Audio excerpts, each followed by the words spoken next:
Hey friends, happy Wednesday, the 21st of December. It's nice to be with you. I'm Father Bill Hill, priest at Holy Spirit Catholic Community in Rock Springs, Wyoming. I'll give you a reflection on the daily readings. The daily readings are linked in the sidebar or in the show notes. I invite you, read the readings prayerfully and then turn off the screen. Spend time with God before you move on to other things. Obviously, we are in the last days of Advent, watching and waiting for the coming of the Lord. And we will gather on Saturday and Sunday to celebrate Christmas Eve and Christmas Day. If you haven't yet, please be thinking about what Mass you are going to attend in order to give thanks to God for the Incarnation. Here at Holy Spirit, that 4 o'clock on Saturday is going to be jam-packed. You may want to think about coming early if you're going to come to that one, or you may want to think about choosing a different Mass. If you like your elbow room, you will get more elbow room at one of the other 3 Masses that I'll celebrate. All right. Working on some of the prophecies directly, or some of the scriptures directly related to the birth of Christ. And so today in the gospel, we have what we call the visitation. Mary, who travels in haste to the hill country to visit her kinswoman Elizabeth, who also is pregnant in her older years.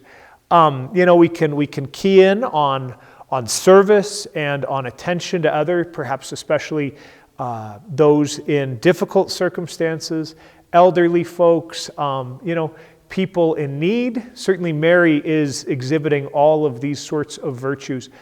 What struck me, though, and I think that the reason this one is given to us in these immediate days before Christmas, are the words of marvel that come from Elizabeth's mouth, right? How does this happen to me, that the mother of my Lord should come to me? To just marvel at God who draws near to us. And especially, I think that might be a good place to pray. All of the busyness, all of the chaos, all of the emotional strain of these days, to trust that God is drawing near to us, that this is God's action, and it's not just about us and what we're doing, but that it really is about the incredible love of God for us and for all that has been made. Maybe we spend a bit of time and just marvel and revel in how God is drawing near and closer to us. We have 2 options on a first reading, and so if you go to the bishop's website, which is what I link, you get both of them. You get the Song of Songs and you get Zephaniah. Zephaniah is paired with this story of the visitation because it rejoices in God coming near, right? Singing with joy that God is soon going to be in the midst of the people. Zephaniah was speaking of the day of the Lord, when God would right all things, and that gets picked up in the way that God draws near in the Incarnation. I think that praying with Zephaniah is pretty straightforward and kind of pairs a bit with the reflection that I had on Luke, on the visitation. The Song of Songs, it always makes me rejoice and kind of chuckle when we get it in the lectionary. Song of Songs, Israelite love poetry.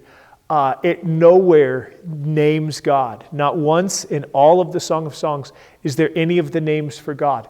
It is entirely possible that this was love poetry that was exchanged, that became cherished by people of faith, first Jewish and then Christian, as a metaphor. And so lots of ways that Christians understand this is that it's about the love of God who comes after us.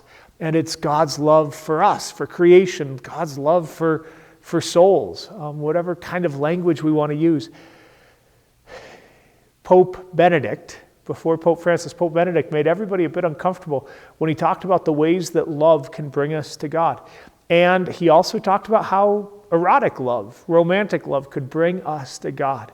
And I just invite you, if you're going to pray with the Song of Songs, to just think about all the ways that you have loved, that you've been loved. It is such a wonderful, blessed, incredible, powerful emotion that also gets kind of sideways and a little bit crazy sometimes. But to imagine God as just this besotted, enraptured lover that cannot get you off of the divine's mind and is just absolutely taken with you and is so excited to take flesh, to be among us, to share even more in love with you, with me, with us. Super awkward. Wonderful. Merry Christmas, right? So, if you pray Song of Songs, don't get squeamish. Like, really reflect and enter into all of the ways that you have experienced the wonder of being a human. Our God is drawing near to celebrate and to experience that same thing and to be among us in absolute love. May we be ready, for the Lord is at the gates. Read those readings prayerfully. Spend some time with God. God bless y'all.